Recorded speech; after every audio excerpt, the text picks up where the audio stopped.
계속해서 팔복에 대해서 말씀을 나누고 있습니다.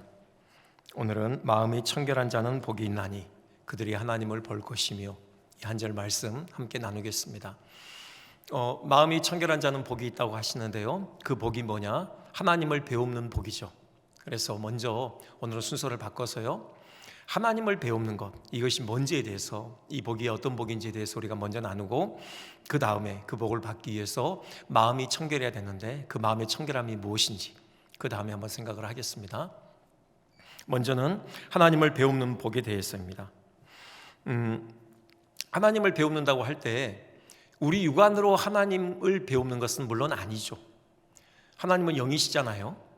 하나님은 영이셔서 우리가 하나님을 배울 수 없을 뿐만이 아니라, 하나님은 그 빛이 정말 밝은 그 영광의 빛 가운데 계신 분입니다.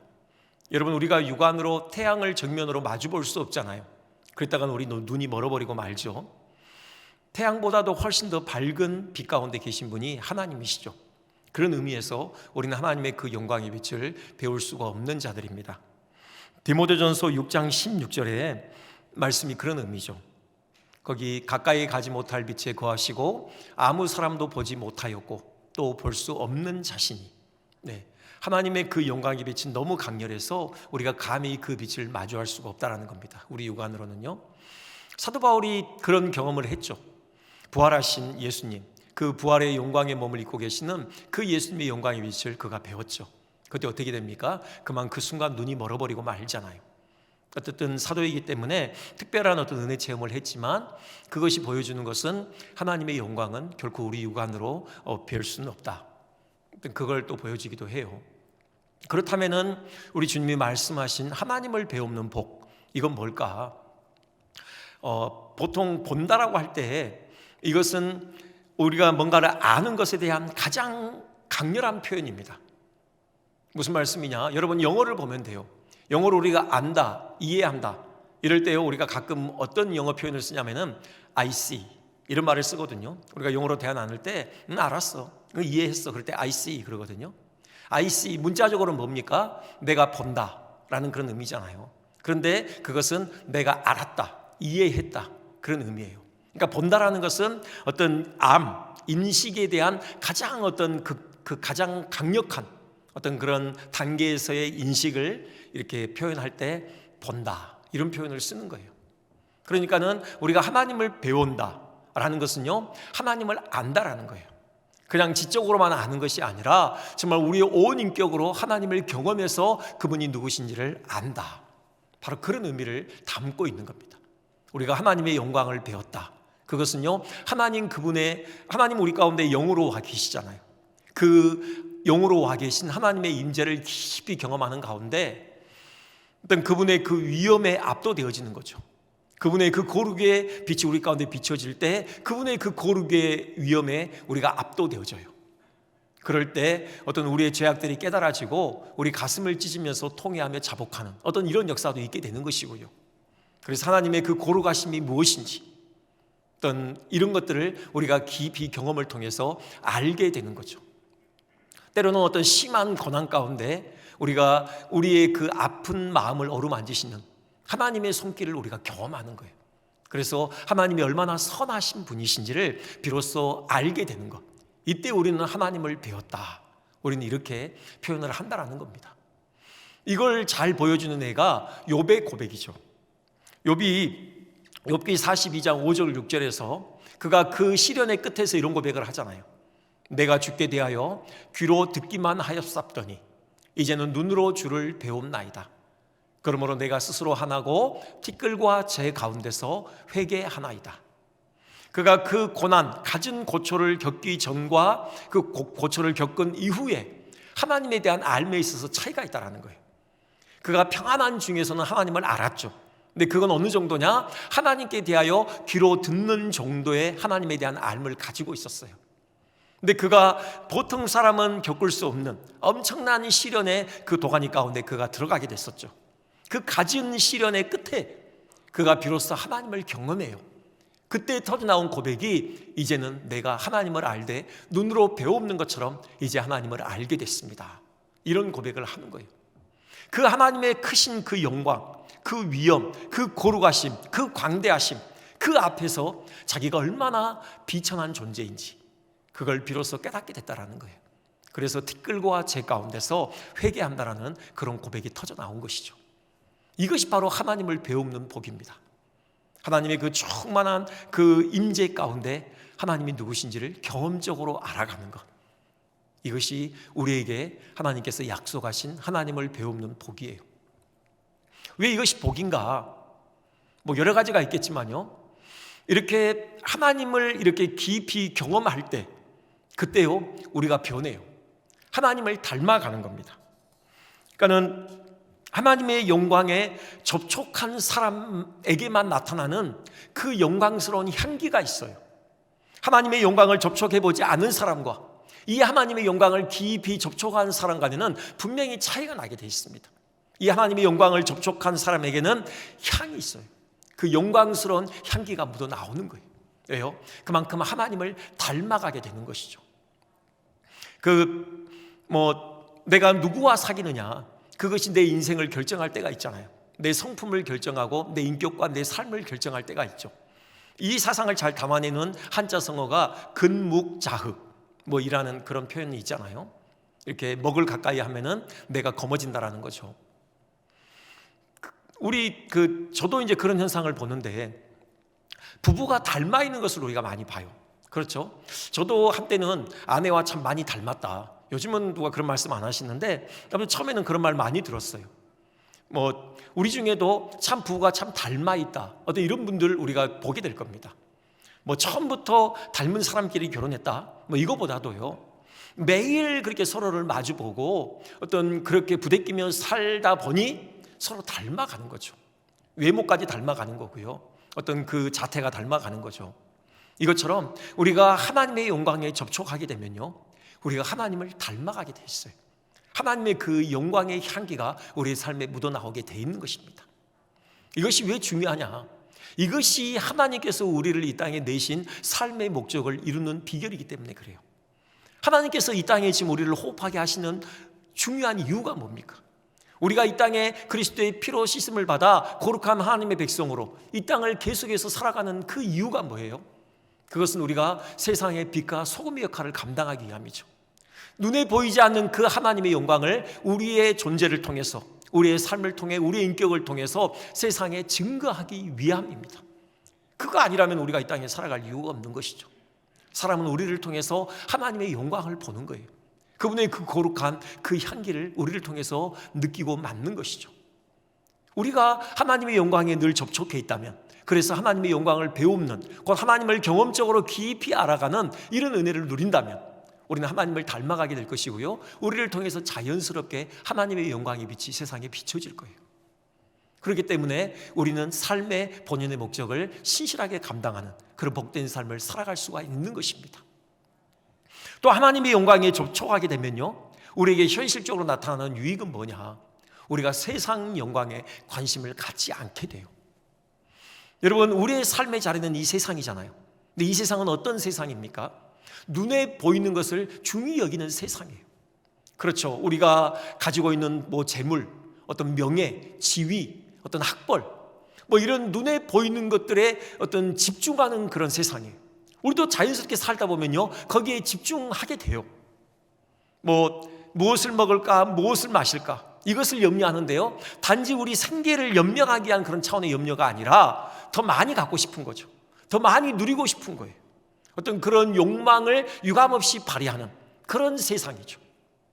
그것이 하나의 거대한 흐름으로 도도하게 흘러가고 있는, 우리가 그런 세상 한가운데 우리가 삶의 자리를 두고 있어요.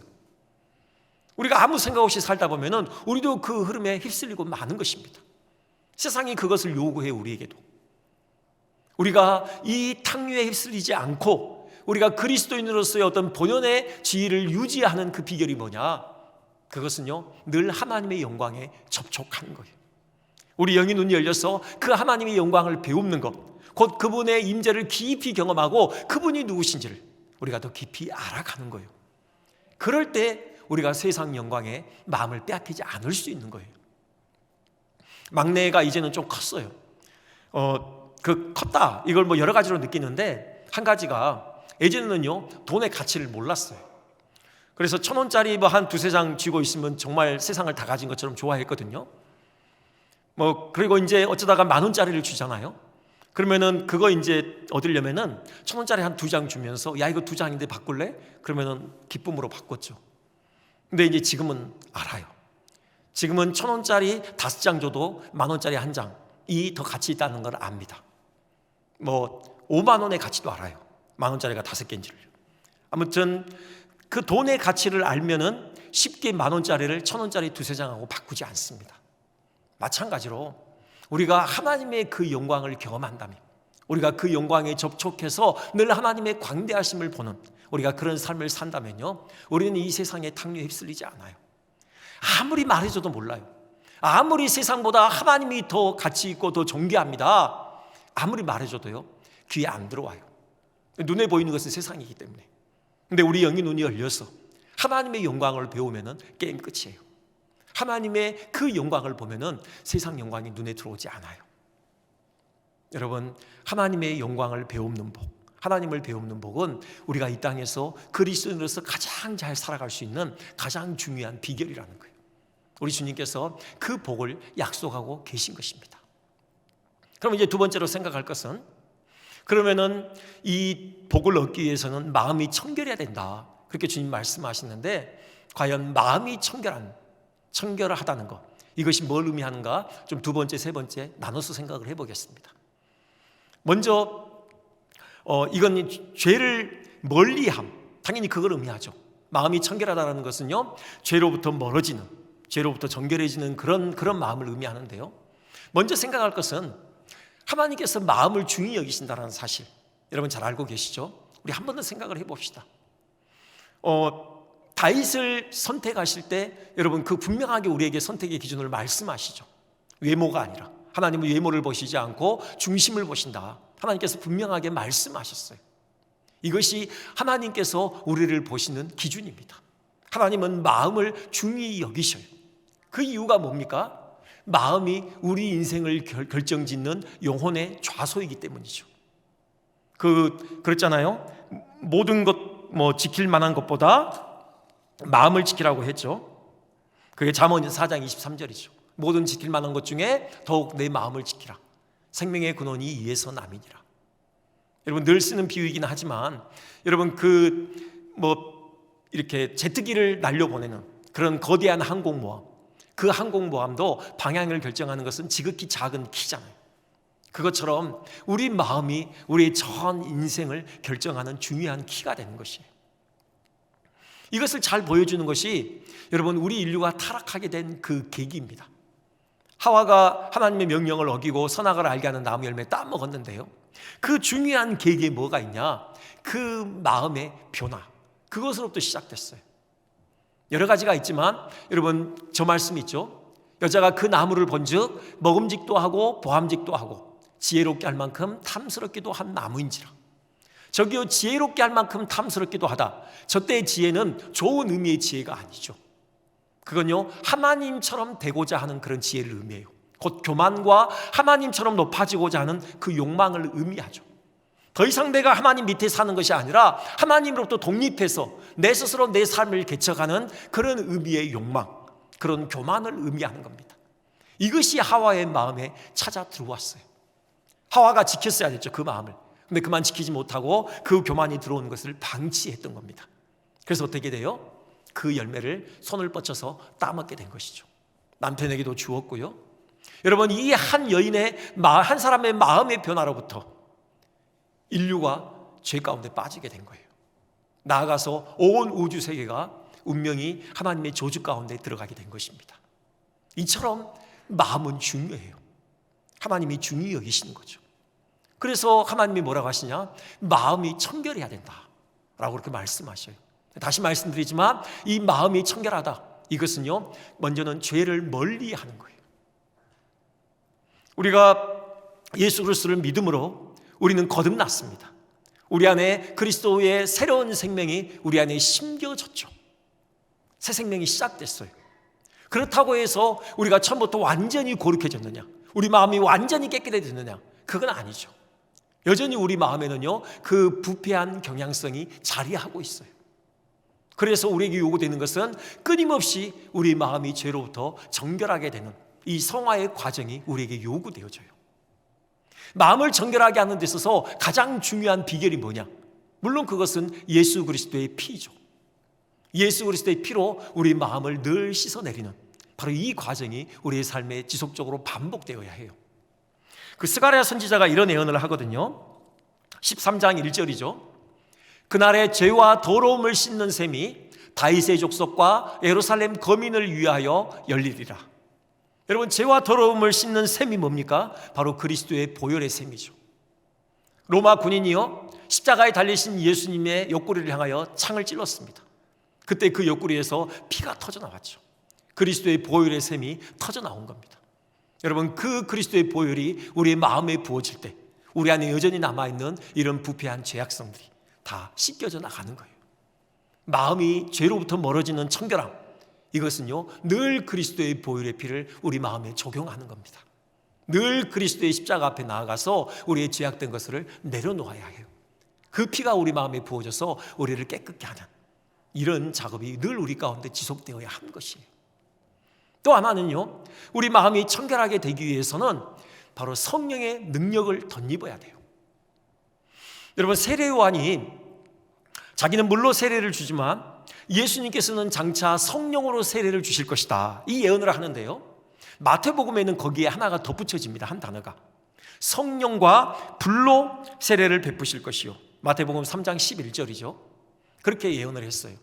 그는 성령과 불로 너희에게 세례를 베풀 것이요. 여기 성령, 여기 불은 같은 내용이에요. 왜 성령을 불로 표현했느냐? 이 불은요, 우리 마음에 있는 죄악들을 태워버리거든요. 우리 마음에 있는 죄악된 욕망들을 태워가지고 소멸시키는 그런 역할을 하는 거예요. 그걸 말씀하는 거죠. 여러분, 실제로 오순절 성령 강림 때 제자들이 성령을 받았는데요, 그때 바로 불의 혀처럼 갈라지는 것이 그들의 머리 위에 있다고 그랬잖아요. 성령께서 불의 형상으로 바로 임하셨던 거죠. 그것도 같은 의미를 담고 있는 거죠. 성령께서 오셔서 하시는 일이 뭐냐? 우리 안에 죄악된 욕망을 그 성령의 불로 태워 소멸시키시는 바로 이 역사를 하시는 거예요. 그래서 우리가 주님이 기뻐하시는 마음이 청결한 상태가 되기 위해서는요, 우리가 성령으로 충만케 되어야 해요. 성령의 능력을 덧입어야 돼요. 오늘 기도하실 때 성령의 불이 우리 마음에 지펴지기를 원한다라는 그런 집사님의 기도가 있었는데요, 성령의 불이 우리 마음 가운데 떨어져야 해요. 그럴 때 우리 안에 죄악된 욕망들이 힘을 잃는 거예요. 태워져서 소멸되는 겁니다. 이런 은혜가 필요해요. 이렇게 성령으로 충만케 되려면은 역시 기도밖에 답이 없는 것 같아요. 역시 기도해야 돼요. 여러분 경험하시잖아요. 우리가 성령으로 충만케 되는 순간은요, 우리가 하나님 앞에 역시 간절하게 하나님의 은혜를 구하는 순간이에요. 네, 하늘의 문이 열리고 정말 그 하나님의 성령이 폭포수처럼 우리의 심령 가운데 쏟아 부어질 때, 그때 우리가 성령으로 충만케 되어지고 세상의 모든 욕망으로부터 우리가 자유케 되는 것을 보게 되는 거죠. 루터가 언젠가도 드린 말씀이지만 이런 명언을 남겼어요. 기도와 관련해서. 정욕은 기도의 불을 꺼뜨리고 반대로 기도는 정욕의 불을 꺼뜨린다. 그렇죠. 여러분, 정욕이 우리 가운데 이렇게 일어나면은 기도하기가 싫어지죠. 그때 기도하셔야 돼요. 그러면은 기도하면은 그 기도가 우리의 정욕의 불을 꺼뜨리는 거예요. 마더 테레사 수녀의 그 기자와의 문답도 말씀드린 적이 있는데요, 한 번 더 말씀드릴게요. 그 기자가 그렇게 수녀에게 물었어요. 수녀님, 어떻게 하면 기도를 잘할 수 있습니까? 그때 이 테레사 수녀의 대답이 뭐냐면요, 기도를 많이 하면 됩니다, 이렇게 대답해요. 그래서 또 기자가 또 묻습니다. 아니, 기도하기 싫을 때는 어떻게 합니까? 여러분 뭐라고 대답했을까요? 그때는 기도를 더 많이 하면 됩니다. 여러분, 이게 답이에요. 이건 저의 경험을 통해서도요, 그게 답이에요. 다른 거 없어요. 그럼 어떻게 하면 기도를 잘할 수 있느냐? 기도를 많이 하면 돼요. 기도하기 싫을 때는요, 그냥 있으면 아무런 답이 없어요. 점점 성령으로부터 멀어져요. 그럴 때 나 자신을 쳐서 기도의 자리에 나가는 거예요. 또 기도하는 거예요. 그러면 성령께서 우리 마음을 충만케 하십니다. 그래서 정욕의 불을 꺼뜨리고 주님이 기뻐하시는 청결한 마음을 갖게 하시는 거예요. 그럴 때 우리 영의 눈이 열려서 하나님을 더 깊이 경험하는 은혜가 주어지는 것이에요. 그런 은혜가 우리 모두에게 부어지기를 주님의 이름으로 축원드립니다. 한 가지 더 청결한 마음이 있어요. 이 청결한 마음은 또 뭐냐? 그것은 두 마음을 품지 않는 거예요. 순이란 마음이에요.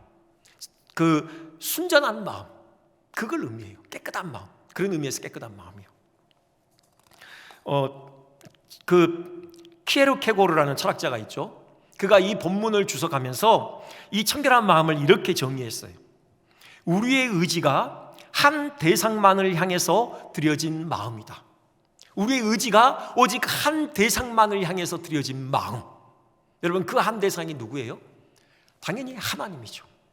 그러니까 우리의 온 마음이 오직 하나님께만 집중되어져 있는 그 순전한 상태, 이것이 바로 주님이 기뻐하시는 청결한 마음이에요. 우리의 모든 사랑, 우리의 모든 의지, 어떤 우리의 모든 열정, 이것이요 오직 하나님께만 향해 있는, 여러분, 이 마음이 청결한 마음이에요. 그러니까 주님이 이걸 풀어서 이렇게 말씀하신 거예요. 마태복음 22장 37절 38절 한번 보여주시겠습니까? 우리 한번 다 같이 봉독해 볼까요? 자, 시작.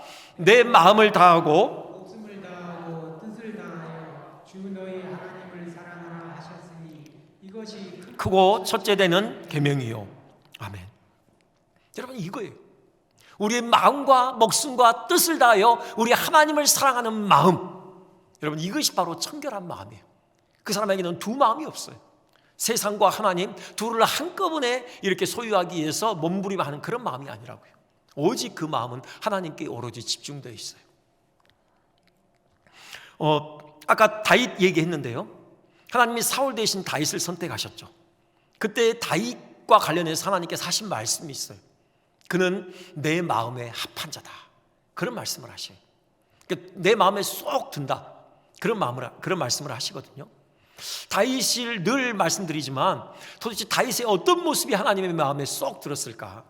다윗도 우리처럼요 실수를 많이 해요. 네. 그럼에도 불구하고 하나님의 마음에 쏙 들었다. 그게 뭘까?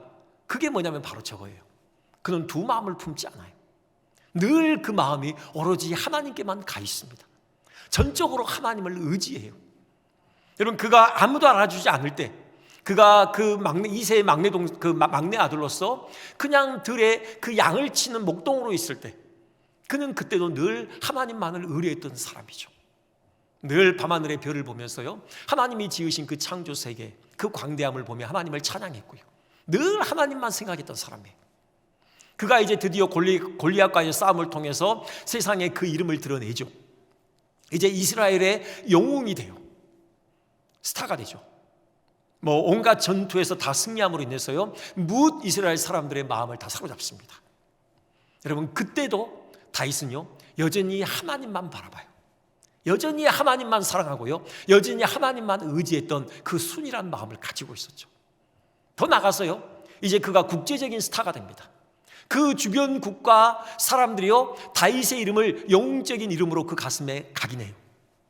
여러분, 그런 국제적인 스타가 됐어도요 그는 여전히 하나님만 바라봐요. 여전히 하나님만 의지하고 하나님의 영광만을 추구했던 사람이죠. 다른 거 없어요. 이것이 사울과 다른 점이었죠. 사울은 자기 영광을 추구했어요. 늘 자기 왕국 세우기 위해서 안간힘을 썼던 사람이죠. 다윗은 그러지 않아요. 다윗은 늘 하나님의 영광이요, 그분의 이름이 높임을 받는 것, 그분의 왕권이 확립되는 것, 오직 거기에 관심이 있었어요. 여러분, 이것이 하나님의 마음에 쏙 들었던 것이죠. 그 청결한 마음, 그 순일한 마음이요. 여러분, 우리를 한번 돌아봤으면 좋겠는데요, 이런 실질적인 내용을 좀 생각해 보고 싶어요. 우리가 다 하나님을 섬기죠. 우리가 하나님을 다 믿는 하나님의 사람들이에요. 그런데 우리가 일상에서 우리가 정말로 하나님의 존재를 오롯이 인정하고 있는지, 늘 우리 마음이 하나님께 집중하고 하나님을 의지하고 있는지를 한번 돌아보셔요. 제가 예를 드리겠습니다. 여러분, 우리가 감기가 들잖아요. 감기 별거 아니죠. 요즘 코로나도 처음에는 우리가 참 무겁게 다가왔는데 겪어보니까 그렇게 큰 것 아니더라. 요즘에는 좀 많이 가벼워졌죠, 우리 마음이. 감기가 들었을 때 여러분 어떻게 하십니까? 병원을 찾아가죠. 의사를 만나요. 처방전을 받습니다. 물론 뭐 주사도 한 방 맞고 그 처방전 가지고 약국 가서 약을 사 먹고 복용을 하죠. 뭐 이건 누구나 다 하는 일이에요.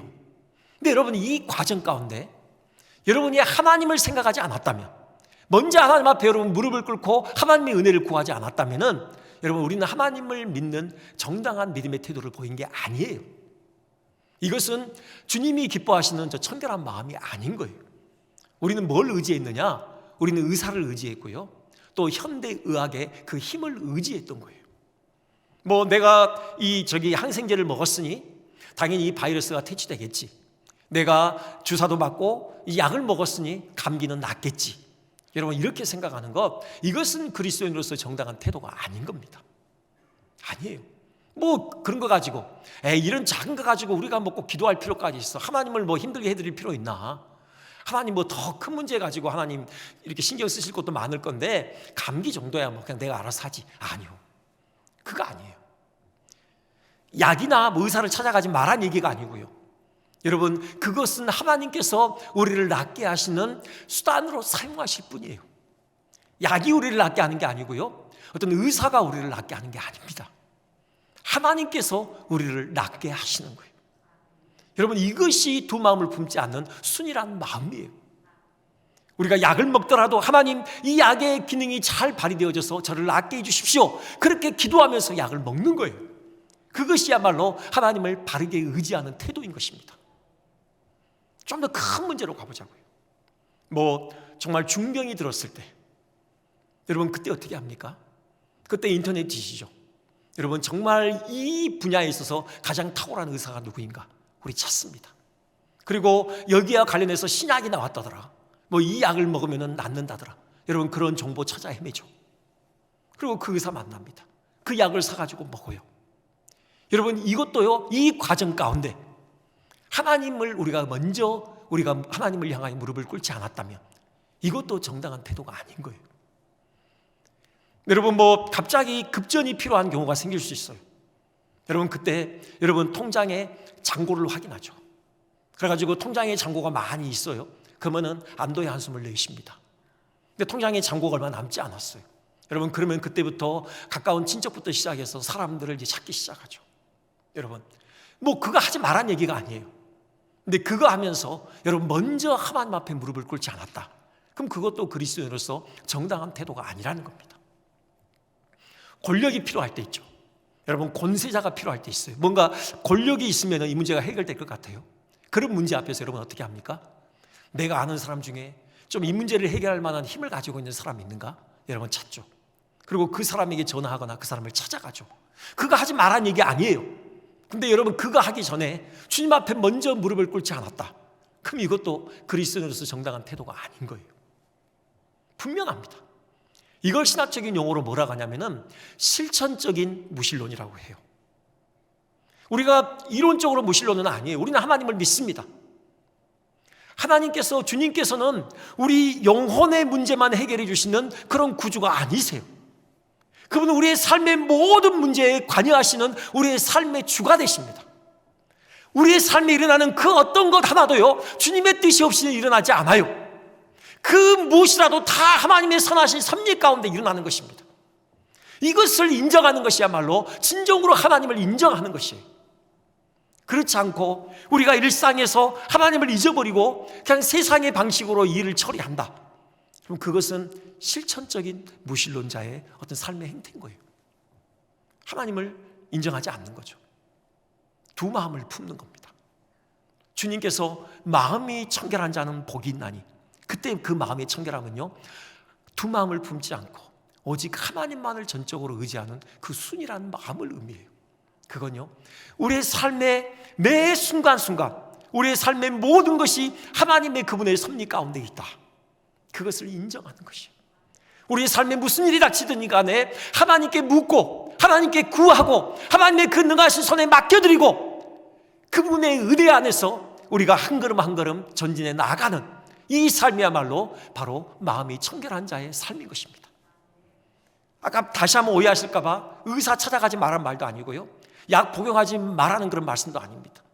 뭐 필요하면 돈을 빌리지 말란 말씀도 아니에요. 사람 찾아가서 부탁하지 말란 말씀 아닙니다. 그런 것들은요, 하나님께서 우리의 삶의 문제를 해결하시는 수단으로 하나님께서 사용하시는 거예요. 때로는 하나님께서 그런 일반적인 방편 없이 직접적으로 하나님께서 해결해 주실 수도 있어요.